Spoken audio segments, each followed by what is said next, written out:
न्याय दर्शन में प्रमा और अप्रमा के स्वरूप क्या हैं? सेमेस्टर 3 फिलॉसफी का ये बहुत ही ज़्यादा इंपॉर्टेंट सवाल है, जिसे मैं आपको ऐसे नोट्स से समझाऊंगा जिसे हूबहू आप अपने एग्जाम में लिख सकते हैं।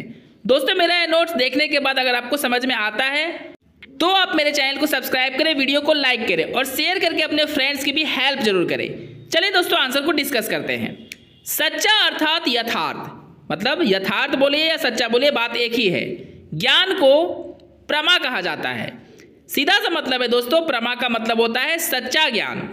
दूसरे शब्दों में हम कह सकते हैं कि जो भी वस्तु हो उसको उसी रूप में देखना और उसे उसी रूप में स्वीकार करना ही प्रमा कहलाता है।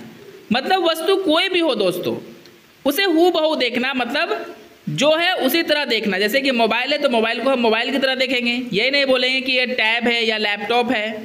तो सच कहना ही प्रमा का ज्ञान कहलाता है। उदाहरण से इसे समझते हैं दोस्तों।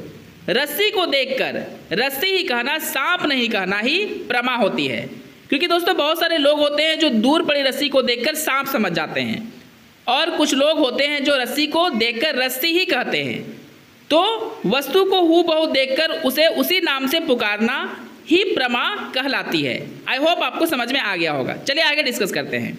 ठीक उसी प्रकार हाथी को हाथी, लड़का को लड़का, खेत को खेत, माँ को माँ इत्यादि कहना ही प्रमा कहलाती है। मतलब सीधा सा आप देख रहे होंगे दोस्तों कि जो है उसको हम हूबहू वही कह रहे हैं और उसी का ज्ञान प्राप्त कर रहे हैं, गलत ज्ञान प्राप्त नहीं कर रहे हैं, और लोगों को सही ज्ञान भी दे रहे हैं और खुद भी सही ज्ञान सीख रहे हैं। जैसे हाथी को देखकर हम हाथी ही कह रहे हैं, कोई और जानवर का नाम नहीं ले रहे हैं। खेत को देखकर ये नहीं कह रहे हैं कि ये एक पोखर है या तालाब है। माँ को देखकर ये नहीं कह रहे हैं कि ये कोई और है। तो सत्य को हूबहू सत्य ही कहना ही प्रमा कहलाती है। आगे देखते हैं दोस्तों। आसान शब्दों में कहा जाए तो यथार्थ ज्ञान को जिसे गलत साबित नहीं किया जा सकता है उसे ही प्रमा कहते हैं। अब जो दोस्तों हमारी माँ है, उसे अगर हम माँ कह दें तो इसे साबित करने की जरूरत नहीं है। ये साबित हो चुकी है कि वो हमारी माँ ही है। हाथी को देखकर हाथी कह दिए तो इसे साबित करना ही नहीं पड़ेगा कि वो हाथी नहीं है, कोई और जानवर है। तो यथार्थ को यथार्थ कहना ही, यानी सच को सच कहना ही तो प्रमा कहलाती है। तथा ठीक इसके विपरीत वैसा ज्ञान जो यथार्थ पर या कल्पना पर आधारित हो उसे अप्रमा कहा जाता है। मतलब जो ज्ञान गलत हो, जिसे गलत साबित आसानी से किया जा सकता है, वैसे ज्ञान को अप्रमा कहते हैं, यानी प्रमा का जस्ट उल्टा। और दोस्तों ऐसा माना जाता है कि हमारी कल्पना पे आधारित जो ज्ञान होती है वो ज़्यादातर यानी मैक्सिमम गलत ही होती है। जैसे कि हम मान लें कि आज बारिश होगी, हो भी सकती है और ज़्यादा चांसेस है कि नहीं भी हो सकती है। तो कल्पना पे आधारित ज्ञान को अप्रमा कहा जाता है, यही कारण है। चलिए अब हम लोग पैराग्राफ को चेंज करते हैं। स्मृति पर आधारित ज्ञान को अप्रमा कहते हैं तथा यथार्थ अनुभव पर आधारित ज्ञान को प्रमा कहते हैं। स्मृति मतलब दोस्तों यादें, यानी कल्पना। इस पे आधारित ज्ञान को अप्रमा कहते हैं, मतलब असत्य ज्ञान। और हमारे अनुभव जो हम लोग लाइफ से सीखते हैं, जो हम लोग पढ़ के सीखते हैं, जिससे हमें एक्सपीरियंस होता है, उस पे आधारित जो हमें ज्ञान की प्राप्ति होती है उसे प्रमा कहते हैं, क्योंकि वो सत्य होता है। अनुभव दो प्रकार के होते हैं, यथार्थ अनुभव और काल्पनिक अर्थात अयथार्थ अनुभव। मतलब एक ऐसा अनुभव होता है जो सत्य पे आधारित होता है और दूसरा ऐसा अनुभव होता है जो असत्य पे आधारित होता है। यथार्थ अनुभव को प्रमा का रूप और अयथार्थ अनुभव को अप्रमा का रूप माना जाता है। जैसे कि रस्सी को देखकर सांप समझ लेना अयथार्थ अनुभव है, क्योंकि वो रस्सी है, सांप नहीं है। और ये जो अनुभव हुआ वो गलत हुआ।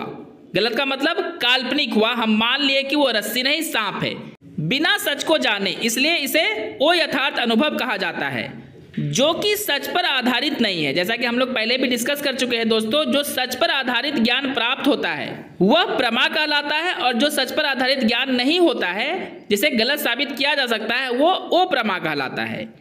इसलिए उसे अप्रमा कहते हैं, क्योंकि रस्सी को हमने सांप समझा था। आगे डिस्कस करते हैं दोस्तों और भी अच्छे से। शक, भ्रम और तर्क को अप्रमा कहते हैं। मतलब शक करना, भ्रम करना और तर्क करना, ये सारा ज्ञान जो होता है, यानी ज्ञान की जो बातें होती है जिससे हमें ज्ञान प्राप्त होता है, ये अप्रमा की कैटेगरी में आता है। क्योंकि शक हमेशा सच नहीं होता है, भ्रम तो गलत ही होता है या कभी कभी सही भी हो सकता है, और तर्क मतलब कल्पना पे आधारित ज्ञान जो हमें मिलता है वो जरूरी नहीं कि सत्य हो, इसीलिए इसे अप्रमा कहते हैं।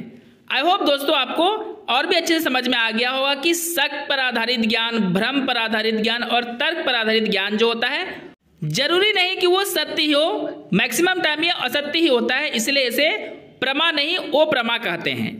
उदाहरण के लिए दूर किसी स्थान पर धुआं को निकलते देखकर कोई व्यक्ति कहता है कि आग लगी है और धुआं को देखकर यह तर्क भी देगा कि आग लगी होगी तब ना धुआं निकल रही है, मगर सत्य तो यह है कि उस स्थान पर केवल धुआं ही है, आग नहीं।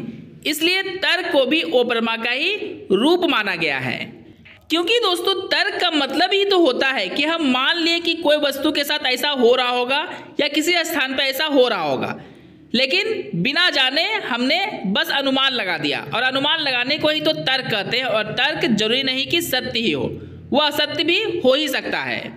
और इसलिए दोस्तों तर्क के आधार पर जो ज्ञान प्राप्त होता है उसे प्रमा नहीं अप्रमा कहा जाता है।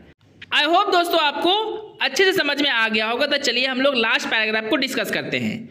जो भी वस्तु जिस भी स्थिति में होती है उसे ठीक उसी तरह समझना और देखना ही प्रमा कहलाती है। मतलब बिना किसी बदलाव के, बिना किसी अनुमान के हूबहू वही कहना, जैसे पंखा को देखकर पंखा ही कहना, कुछ और नहीं कहना, प्रमा का ज्ञान कहलाता है। प्रमा का ज्ञान ही सत्य है और इसके स्वरूप भी सत्य पर ही आधारित होते हैं, क्योंकि दोस्तों जो सत्य होता है उसका हर एक रूप सत्य ही होगा, असत्य नहीं होगा। दोस्तों मेरा ये नोट्स अगर आपको अच्छे से समझ में आया हो तो कमेंट करके जरूर बताएं, और आपको इसी तरह का नोट्स चाहिए तो सब्सक्राइब करके जुड़ जाए मेरे चैनल के साथ। वीडियो को लाइक करें और शेयर करके अपने फ्रेंड्स की भी हेल्प जरूर करें।